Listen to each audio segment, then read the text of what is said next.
image est inédite. Une patinoire sous la coupole du Grand Palais à Paris. C'est la première fois que ce haut lieu de la culture et de l'architecture française accueille un tel événement.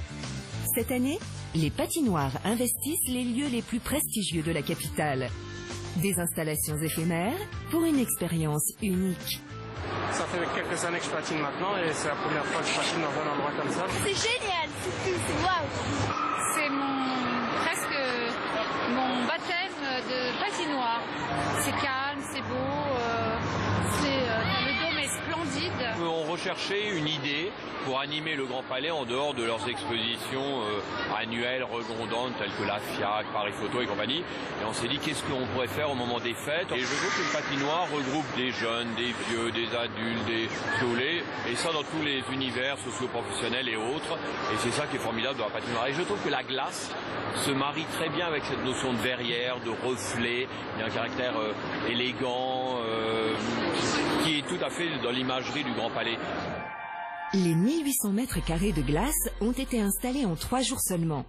Une performance pour celle qui est, pour quelques semaines, la plus grande patinoire de France, plus grande qu'une patinoire olympique. On y trouve notamment un endroit sécurisé pour les enfants et les néophytes.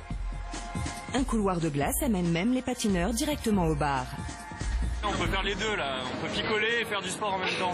C'est cool. Le concept de bar là, accessible depuis la patinoire, c'est vraiment super sympa. Ouais. Voilà, donc on peut s'arrêter, boire un verre et repartir pour prendre des forces. Les organisateurs attendent 200 à 250 000 personnes jusqu'au 6 janvier. Autre grande première, et à seulement 200 mètres de là, une grande patinoire sur la plus belle avenue du monde. Au milieu du traditionnel marché de Noël, les touristes de passage à Paris s'offrent une promenade originale, patin aux pieds. C'est un petit peu difficile, que ce soit sur les Champs-Élysées ou ailleurs, mais sinon c'est très sympa. Quand on n'est pas de Paris, c'est bien. Au moins, on n'a pas tenu sur les Champs-Élysées.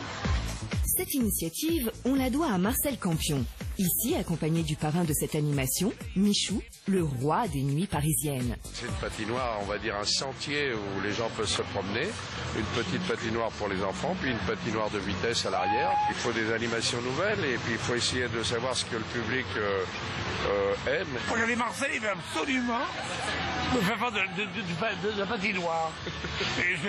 C'est trop difficile pour moi. Ou alors je la fais en charentaise. C'est extraordinaire. Merci, Marcel. Une bonne humeur qui se retrouve sur la glace, comme avec ce couple américain.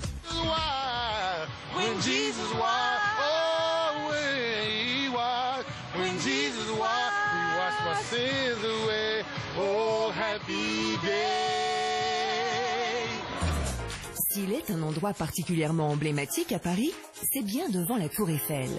Surplombant le village de Noël, la patinoire du Trocadéro accueille pour la 4e année un large public, et notamment les enfants, qui sont ici initiés au patinage par des professeurs.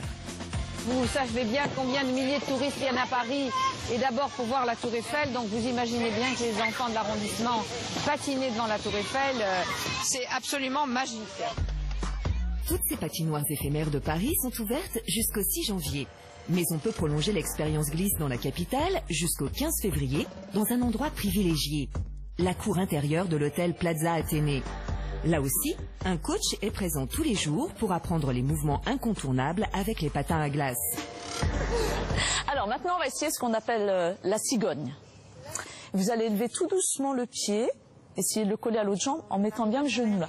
La cour jardin l'hiver n'était pas très animée et on s'est dit il faut une expérience pour nos clients. Et un directeur technique a eu l'idée de faire cette patinoire. Cela fait déjà 7 ans que le Palace propose cette expérience à ses clients. Mais cette année, petite innovation. Depuis cette année, on a pensé à autre chose, c'est de dîner sur la patinoire le jeudi, vendredi et samedi avec un menu supervisé par la NUCAS. C'est une expérience encore une fois unique. Ambiance chalet montagnard sur la glace. Vin chaud et flamencuche à l'apéritif, sous l'œil bienveillant de Beethoven, le Saint-Bernard, qui n'a pas oublié son petit tonnelet en cas d'urgence. Pour ce repas inédit, malgré la cheminée extérieure, pensez à bien vous couvrir.